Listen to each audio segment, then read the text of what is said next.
అందరు నమస్కారం. నా పేరు నరేష్. వెల్కమ్ బ్యాక్ మన యూట్యూబ్ ఛానల్. పోతే నేను ఏ వీడియో చేసినా కానీ ఆ వీడియో కింద మనోళ్ళు కామెంట్లు పెడుతూ ఉన్నారు. అన్న కేఎస్ ప్రసాద్ సంగతి ఏమైంది? కేఎస్ ప్రసాద్కి మీరు ఫోన్ చేశారా? వాడు సారీ చెప్పాడా? క్షమాపణ చెప్పాడా? వాడి కథ ఏమైంది? వాడు మాట ఇచ్చాడు కదా, ఆ మాట మీద నిలబడ్డా? ఒకవేళ వాడు క్షమాపణ చెప్పకపోతే వాడి నెంబర్ మాకు ఇవ్వండి, వాడి సంగతి మేము చూసుకుంటామని చెప్పి మనోళ్ళు రిపీటెడ్గా కామెంట్ చేస్తూ ఉన్నారు. అయితే నేను కేఎస్ ప్రసాద్తో మాట్లాడడం జరిగింది. దానికి సంబంధించిన వీడియో రేపు వస్తుంది, నేను రేపు అప్లోడ్ చేస్తాను. దానికి సంబంధించిన వీడియో నేను వాడితో మాట్లాడాను. అయితే ఈ వీడియోలో మన ప్రతివర్త శ్రీరెడ్డి గురించి మాట్లాడుకుందాం. జస్ట్ ఒక 10 నిమిషాలు సరదాగా మాట్లాడుకుందాం. 10 నిమిషాలు సరదాగా మాట్లాడుకుందాం. అలాగే శ్రీరెడ్డి నెంబర్ నా కాడ ఉంది, శ్రీరెడ్డికి కాల్ చేద్దాము. అలాగే శ్రీరెడ్డికి సంబంధించి నాకు పర్సనల్గా నాకు తెలిసింది, అది కూడా మేము మీతో షేర్ చేస్తాను. అది కూడా దాని గురించి మాట్లాడదలుచుకోలేదు. ఇన్ని రోజులు ఎప్పుడు కూడా దాని గురించి మాట్లాడలేదు, కానీ మాట్లాడాల్సి అవసరం వచ్చింది కాబట్టి దాని గురించి కూడా ఖచ్చితంగా డిస్కషన్ చేద్దాము. అయితే ఒక 10 నిమిషాల పాటు సరదాగా మాట్లాడుకుందాం శ్రీరెడ్డితో. మధ్యలో కాల్ చేద్దాము, ఎత్తుతుందేమో చూద్దాము, అన్ని కూడా మాట్లాడదాం. అయితే ఒకసారి శ్రీరెడ్డి ఆ రోజు 4వ తేదీ మీ అంతు చూస్తామని చెప్పి ఏదో మాట్లాడింది కదా, ఒకసారి అది ఇందాం. మనం ఇన్న తర్వాత దీని సంగతి చెప్తాం. కాల్ చేద్దాం, ఖచ్చితంగా కాల్ చేద్దాం. శ్రీరెడ్డికి నెంబర్ నా దగ్గర ఉంది, కాల్ చేద్దాం. జూన్ 4 తర్వాత జూన్ 4 శ్రీరెడ్డి జూన్ 4 వచ్చి చాలా రోజులైంది. మరి మేమేమో ఎక్కడే ఉన్నాం, మరి నువ్వు ఎక్కడున్నా కూడా తెలియలా, నువ్వు కనిపించదు అసలుకి. ఎక్కడికి వెళ్ళావు శ్రీరెడ్డి? నీ మాటలో, నీ ముద్ర మాటలో, నువ్వు మాట్లాడిన మాటలో మామూలు మాటలు కాదు కదా నువ్వు మాట్లాడింది. నువ్వు పవన్ కళ్యాణ్ గారి గురించి మాట్లాడింది మామూలు మాటలు కాదు కదా. ఎక్కడికి వెళ్ళావు ఇప్పుడు? ఎక్కడ ఉన్నావు నువ్వు? చెప్పు. ఈ మాటలు వింటుంటే నిజంగా అసలుకి ఆ రోజు ఏం మాట సేవ్ చేసుకున్నాం మేము.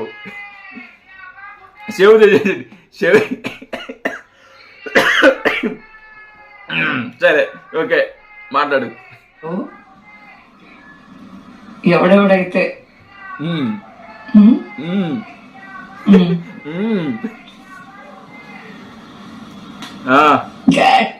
గట్టిగా తెలంగాణలో నువ్వు దొరకలా. నువ్వు కానీ దొరికితే నేను గట్టిగా వేసుకుంటారు మా వాళ్ళు. నువ్వు ఎక్కడున్నావు అర్థం కావట్లా మా వాళ్ళకి. నువ్వు కానీ బయటకు వస్తే నిన్ను గట్టిగా వేసుకుంటారు శ్రీరెడ్డి. ఎన్ని కోతలకు వచ్చింది దానివి. నువ్వు ఎక్కడ ఉన్నావు అసలు? నువ్వు రావచ్చు కదా. నీ పరిస్థితి తలుచుకుంటుంటే ఉందరా నాకు మామూలు కాన్ఫిడెంట్ గా లేదే. మీ పరిస్థితి చూసుకుంటే కూడా మాకు అలాగే ఉంది. మీ పరిస్థితి 11 బాబు. తర్వాత సరదాగా కొంచెం కాల్ చేద్దాం శ్రీరెడ్డికి. నన్ను అన్నారు కదా, నన్ను అన్నవాళ్ళు కాదు, లేకపోతే వీళ్ళని అన్నారని కాదు, కానీ వైఎస్ఆర్సీపీని టార్గెట్ చేసిన వాళ్ళందరికీ, అది ఏ వ్యవస్థలో ఉన్నా కూడా వాళ్ళ పరిస్థితి తలుచుకుంటుంటే ఇప్పుడు ఎవరి పరిస్థితి ఎలా ఉందో చూడండి. ఇంతకీ ఊచకోతకి డిక్షనరీ వెతికినా కూడా మీకు మీనింగ్ తెలీదు. ఇప్పుడు చూస్తారు. చూసా 11 నాకు సొంతోళ్ళు, పరాయోళ్ళు, అల్లర్లు చేసినోళ్ళు, తిట్టినోళ్ళు, ఇబ్బందులు పెట్టినోళ్ళు, అవమానం చేసినోళ్ళు, రంగు సంబంధాలు అంటగట్టినోళ్ళు, రెడ్ బుక్ లో రాసుకున్నోళ్ళు, నీ పేరు ఉందంట రెడ్ బుక్ లో, సోషల్ మీడియాలో పిచ్చిగా వాగినోళ్ళు, అది మేమే. మా గురించి చెప్తుంది శ్రీరెడ్డి గురించి ఒకటి చెప్తున్నా. శ్రీరెడ్డికి మీద వీడియోలు నేను చాలా చేశాను. నిజంగా నాకంటే కౌంటర్ గట్టిగా ఇంకెవ్వరు ఇవ్వాల. నేను అంత గట్టిగా ఇచ్చాను. చాలా మంది ఫస్ట్ నుంచి ఫాలో అయ్యే వాళ్ళకి మీకు అందరికి తెలిసే ఉంటుంది. చాలా గట్టిగా ఇస్తున్నాను నేను శ్రీరెడ్డికి. నా వీడియోలు చూసి నా నెంబర్ కావాలని చెప్పి ఒక యాంకర్ అని అడిగిందంట శ్రీరెడ్డి. నిజంగా ఒక యాంకర్ని అడిగితే నాకు అతని నెంబర్ నాకు తెలియదు అని చెప్పి ఆ వ్యక్తి చెప్పడం జరిగింది.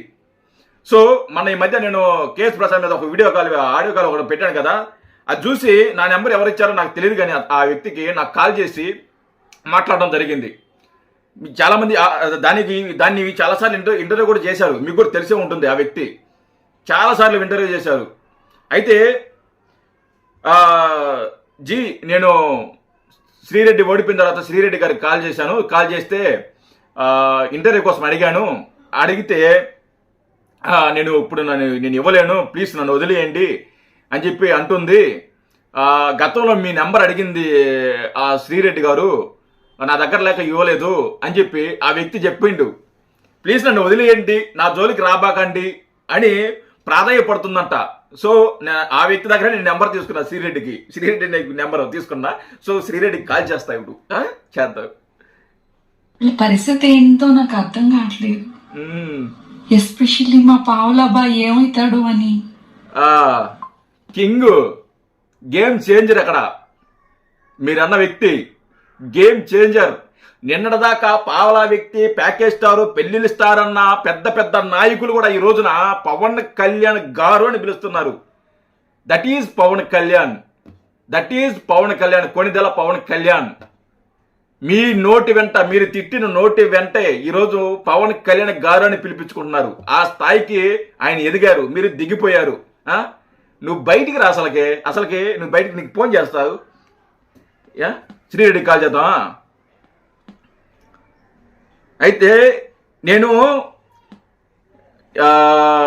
నిన్నటి నుంచి ట్రై చేస్తున్నా శ్రీరెడ్డికి కాల్ చేద్దామని. నిన్నటి నుంచి నేను ట్రై చేస్తూనే ఉన్నా, మెసేజ్ కూడా పెడుతున్నా.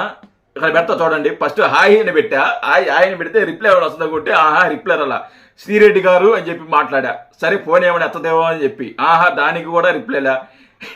నేను ఇంకా జనసేన వాళ్ళు, టీడీపీ వాళ్ళు అంటే కష్టంగా మాట్లాడదు కదా, సో అందుకోసం వైసీపీ నుంచి కాల్ చేస్తున్నాను అని చెప్పి మెసేజ్ పెట్టా, దానికి రిప్లై లేదు. నేను తర్వాత కూడా ఇంగ్లీష్లో, తెలుగు రాదేమో అని చెప్పి సరే ఇంగ్లీష్లో పెడదామని చెప్పి నేను వైసీపీ సజ్జల భార్గవ్ ఆఫీస్లో నుంచి మాట్లాడుతున్నారు, అర్జెంటుగా మీతో మాట్లాడాలి అర్జెంట్ అని చెప్పి ఒక మెసేజ్ పెట్టా, వైసీపీ అని పెట్టా. కానీ దానికి రిప్లై రాలా, అసలు దాముకుంది, దానికి రిప్లై రాలా. అండి శ్రీరెడ్డి ఫోన్ చేద్దాం, ఇప్పుడు ఎత్తదాన్ని చూద్దాం. శ్రీరెడ్డి ఇప్పుడు కాలు ఎత్తదేమో చూద్దాం, ఆగండి కనీసం.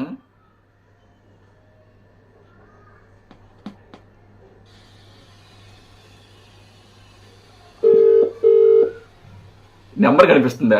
నెంబర్ కావాలా మీకు? కనిపిస్తుంది.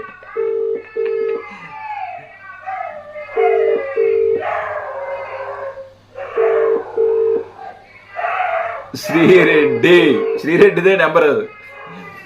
మీకు కావాలంటే చెప్పండి, ఇస్తా, దాంట్లో ప్రాబ్లం లేదు.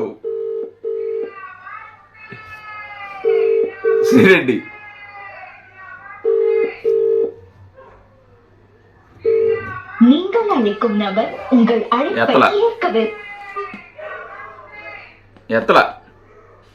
ఎత్తదు, బెదిరింది ఫోన్ ఎత్తడంలే. అయినా కానీ ఎత్తేదాకా నేను చేస్తూనే ఉంటా, ఫోన్ మాట్లాడుతూనే ఉంటా శ్రీరెడ్డితో, గ్యారెంటీగా మాట్లాడతా. ఎన్నోసార్లు చాలాసార్లు ట్రై చేసిన, అయినా కూడా ఎత్తడంలే. నన్ను వదిలేయండి ప్లీజ్, నన్ను వదిలేయండి.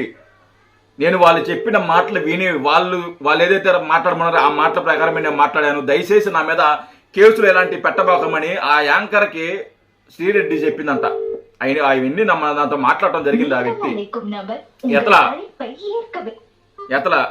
ఎత్తదు కూడా. అది మనకి అధికారం ఉంది కదని చెప్పి శ్రీరెడ్డి ఇష్టం వచ్చిన మాట్లాడితే ఇలాగే ఉంటుంది పరిణామాలు. అర్థం చేసుకొని మాట్లాడాలి, సరేనా?